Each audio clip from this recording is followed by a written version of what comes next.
Dengan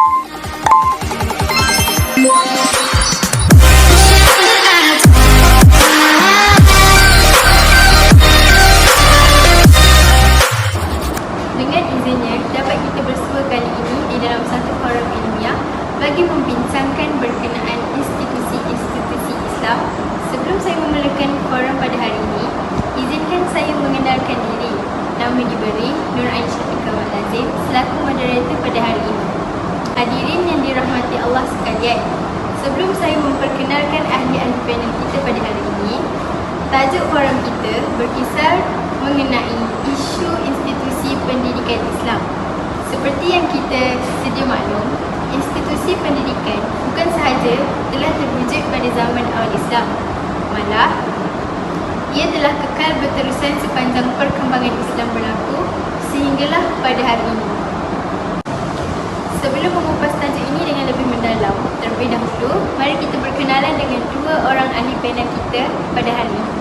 Jangan ragu dan jangan risau kerana warga Dewan sememangnya tidak asing lagi dengan panel-panel kita pada hari ini. Sebelah kanan saya, nampak pemalu tapi bijak berkata-kata. Tidak lain dan tidak bukan Dr. Ainun Mariam. Apa khabar, Doktor? Khabar baik, Alhamdulillah. Ya. Seterusnya di sebelah kiri saya yang kecil molek sekali, Prof. Intan Zulaikha. Selamat datang, Prof. Terima kasih kerana menjemput saya. Sebelum saya menyimpang dengan lebih jauh, persoalan saya untuk Dr. Ainun. Pendidikan Islam mempunyai kedudukan yang tinggi dalam Islam. Ia kerana wahyu pertama yang disampaikan kepada Nabi Muhammad SAW. Berdasarkan kefahaman doktor, apakah maksud institusi pendidikan Islam? Terima kasih moderator yang cantik molek atas rasional soalan tadi. Okey, berdasarkan pengetahuan yang saya ketahui secara umumnya, institusi pendidikan Islam bermaksud sebuah organisasi yang ditubuhkan untuk melaksanakan tugas tertentu seperti pendidikan berkenaan Islam, penyelidikan saintifik dan lain-lain.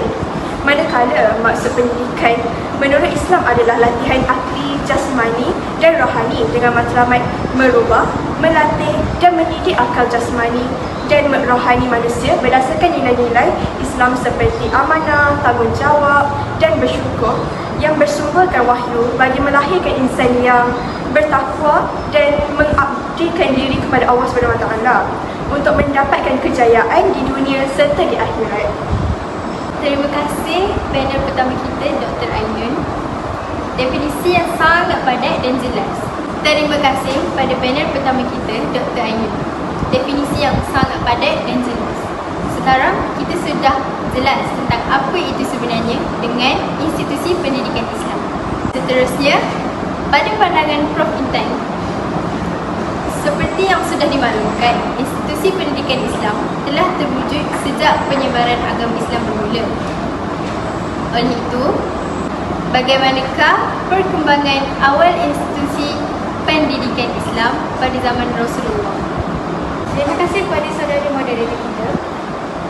Perkembangan awal institusi pendidikan Islam pada zaman Rasulullah ini adalah bermulanya daripada rumah Al-Aqam, iaitu ia merupakan tempat pendidikan awal yang diperkenalkan ketika Islam berkembang di Mekah. Di sini, Rasulullah SAW mengajar kaum-kaum Muslim tentang wahyu yang diterimanya. Pengetahuan semua, rumah ini menjadi tempat pertemuan dan pengajaran agama secara sulit atau diam-diam selama 3 tahun. Di sini, Rasulullah SAW mengajar kaum-kaum Muslim tentang wahyu yang diterimanya. Baginda memberi penerangan serta motivasi untuk kekuatan mereka. Tidak lupa juga, baginda turut membimbing mereka menghafal, menghayati dan mengamalkan ayat Al-Quran yang diturun kepada baginda. Di zaman berikutnya, telah dapat menyaksikan pengembangan institusi pengajian dan penduduk telah berkembang dengan caranya, iaitu adanya masjid, katab dan institusi pengajian. Terima kasih kepada panel kedua kita. Berdasarkan penerangan tadi, dapat kita lihat di sini tentang perkembangan agama Islam yang luas. Hadirin-hadirin sekalian, seperti yang kita tahu, institusi pendidikan bukan sahaja telah terwujud pada zaman awal Islam, malah ia kekal berterusan sepanjang perkembangan Islam berlaku. Bagi institusi pendidikan pada awal Islam berlaku, semasa pemerintahan Nabi Muhammad SAW, Khulafa' Ar-Rasyidin. Dr. Ainun, Saya bolehkah anda beri dan huraikan institusi pendidikan zaman awal Islam? pastinya boleh. Seperti Puan Moderator telah sampaikan, institusi-institusi pendidikan di zaman kerajaan Islam telah lama wujud selaras dengan perkembangan agama Islam lagi.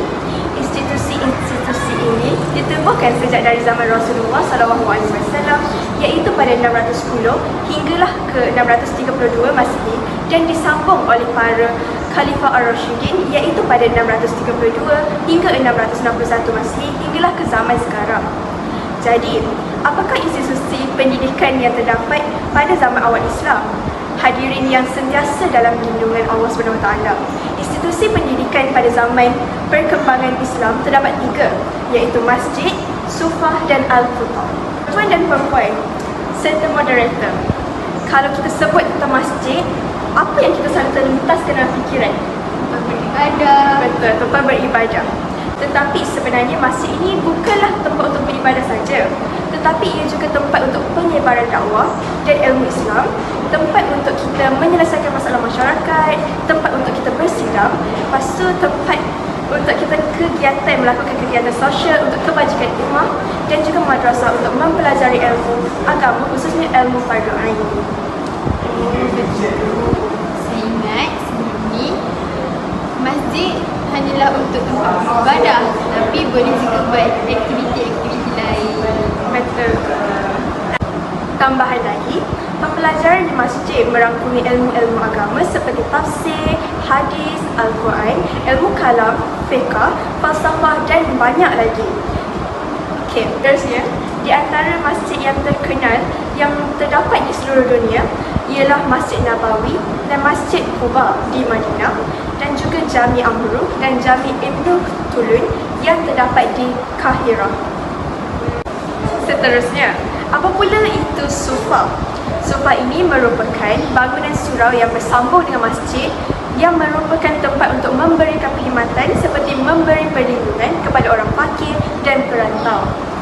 Pembelajaran di sufah bukan setakat mempelajari Al-Quran pada waktu malam, tetapi ia juga untuk mempelajari cara menulis dan ilmu-ilmu lain pada waktu siang. Pada zaman awal Islam, Rasulullah SAW telah melantik para sahabat yang berkebolehan untuk menjadi guru dan juga memerintahkan orang-orang tawanan Badar yang pandai menulis dan membaca untuk mengajar 10 kanak-kanak Muslim di Madinah sehingga pandai bagi menebus diri mereka dari menjadi tawanan perang. Akhir sekali adalah Al-Qutab. Al-Qutab ini ditubuhkan oleh orang Arab sebelum kedatangan Islam untuk memberikan pendidikan asas kepada kanak-kanak seperti membaca, menghafaz Al-Quran dan menulis kepada kanak-kanak. Al-Qutab merupakan ruang atau bilik kecil atau kemah yang dibina berhampiran dengan masjid dan keluasannya semakin bertambah mengikut keramaian murid-muridnya. Tetapi untuk menjadi guru di Al-Qutab ni bukanlah mudah. Guru yang mengajar di Al-Qutab ini perlulah menghafal Al-Quran, juga mengetahui ilmu-ilmu agama yang lain seperti bahasa, adab dan lain-lain lagi. Antara kutab yang terbesar ialah Kutab Abil Qasim Al-Balkhi di Baghdad yang boleh menampung kira-kira 3,000 orang murid sekaligus. Seterusnya, hadirin sekalian, ada pendapat mengatakan bahawa terdapat 2 jenis Al-Qutab, iaitu yang pertama, Al-Qutab yang dikhususkan oleh orang-orang ramai yang biasanya dalam golongan orang berada. Mereka ini perlu membayar yuran pengajian anak-anak mereka sendiri.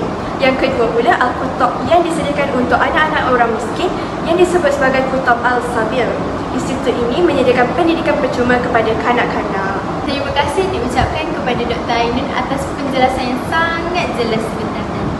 Alat terakhir bagi forum pada hari ini ialah zaman kemuncak perkembangan kegiatan intelektual Islam berlaku pada era pemerintahan Bani Abbasiyah. Pada masa ini, institusi pengajian tinggi meliputi masjid, institusi Al-Nizamiyah dan institusi Al-Musanniyah. Prof. Intan, bolehkah Prof huraikan institusi pendidikan zaman perkembangan Islam dengan lebih mendalam? Boleh. Terima kasih kepada moderator kita. Soalan yang sangat-sangat menarik. Pada pengakuan kita, pada pemerintahan Bani Abbasiyah. Pada masa ini, institusi pengajian tinggi meliputi masjid, institusi Al-Nizamiyah dan institusi Al-Muntasariyah.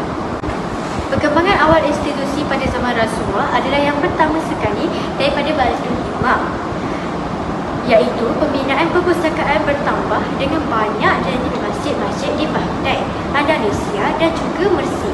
Di antara perpustakaan itu adalah Bait al-Hikmah di Baghdad yang diasaskan oleh dua orang jejaka, iaitu Khalifah Al-Rashid dan diperkembangkan oleh Khalifah Al-Ma'mun. Seterusnya, di rumah-rumah ulama dan istana khalifah telah berlakunya penyebaran ilmu pada zaman Abbasiyah berlaku. Begitu pesat sekali sehingga orang ramai boleh datang sendiri ke rumah-rumah untuk menuntut ilmu secara langsung daripada mereka. Mempunyai satu kisah bahawa Ibn Sina yang membukakan rumah beliau untuk orang ramai, tetapi pada waktu malam sahaja, kerana pada siang harinya beliau sibuk mengobati pesakit. Oh, begitu. Ya.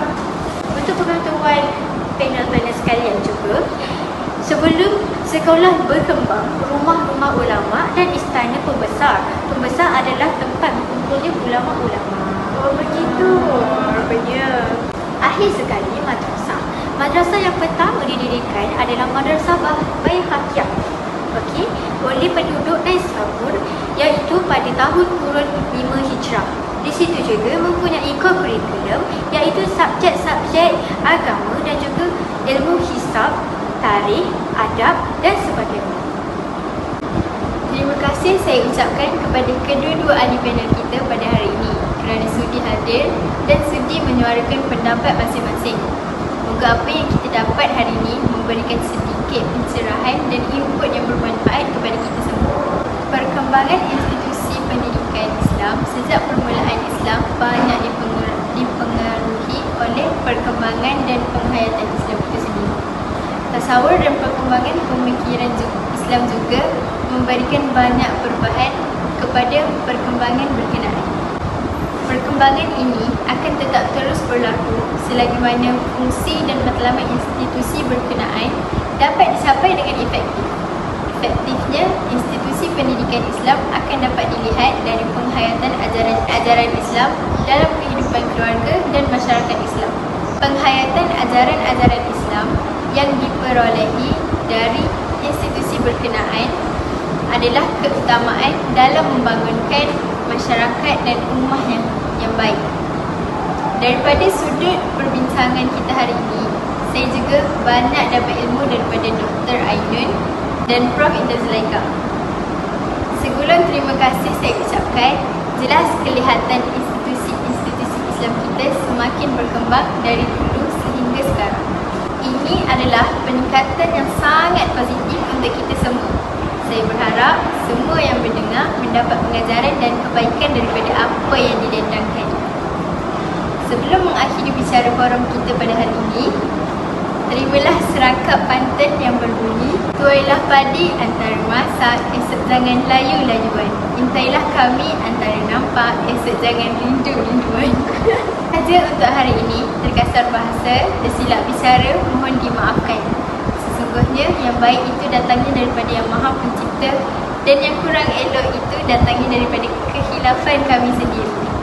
Wallahualam, saya akhiri forum kita pada hari ini dengan lafaz wabillahi taufiq wa hidayah. Assalamualaikum warahmatullahi wabarakatuh.